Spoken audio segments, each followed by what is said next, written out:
قال رسول الله صلى الله عليه وسلم في الحديث المبارك في صحيح البخاري: كل أمتي يدخلون الجنة إلا من أبى. قال: ومن يأبى؟ قال رسول الله صلى الله عليه وسلم: من أطاعني دخل الجنة و من عصاني فقد أبى.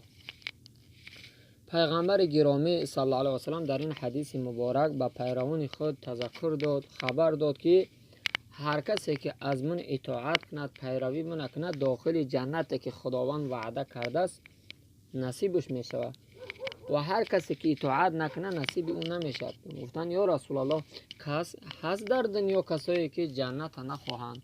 مثلا هر انسان میخواهد که زندگیش بهتر شود، زندگیش خوبتر شود.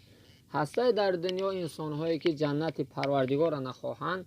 پیغمبر خدا صلی الله علیه و سلم برای در آمدن جنت شرط گذاشت. شرط چی بود؟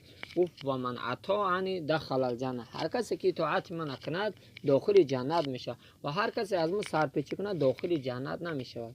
میگه که داخل شدن جنت پیغمبر شرط گذاشت که اطاعت از من. عبدالله ابن عباس رضی الله عنه میگه چند چیزی است که از همدیگر جدا نمیشه. یک انسان بگه من الله اطاعت میکنم و پیامبر نه، مسلمان او را گفتن نمیشه، به خاطر از همدیگر جدا نمیشه. اطاعنی خداوند میگه اطیع الله و اطیع رسول، اطاعت الله کنی و اطاعت پیامبر. بگه من مقصد مسلمانم، نماز میخونم، زکات نمیتم، این هم مسلمان گفتن نمیشه. به خاطر این آیه ها از همدیگر جدا نمیشن. به همین خاطر هر انسانی که با خداوند متعال داخل جنت شد، از اون نعمتهای جنت به او بنده نصیب میگردوند. پیغمبر خدا صلی الله علیه و سلم میگه الوضوء مفتاح الصلاة و الصلاة المفتاح الجنه. یک چیز زیبا رسول الله خبر میده، میگه همین طهارت کلید نماز است. به طهارت انسان نماز خوندن نمیتونه. وقتی انسانی باشه که در پیش آب باشه و نه که طهارت نکنه هم تا نماز خونه درست نمیشه. همون پیامبر میگه که کلید نماز این طهارت است و کلید جنت این نماز است. هر انسانی که نماز پروردگار را میخونه کلید جنت در دست داره. پیامبر گرامی اسلام با در جنت وقتی انسان خداوند همه ما و شما را موفق بگردن، از جنت دبو نعمت بزرگ. این چیه؟ این دیدار پروردگار به مثل بمانند ذات جمال پروردگار است. خداوند متعال با در جنت وقتی مسلمان ها عیش عشرت میکنن، همه را فراموش میکنن.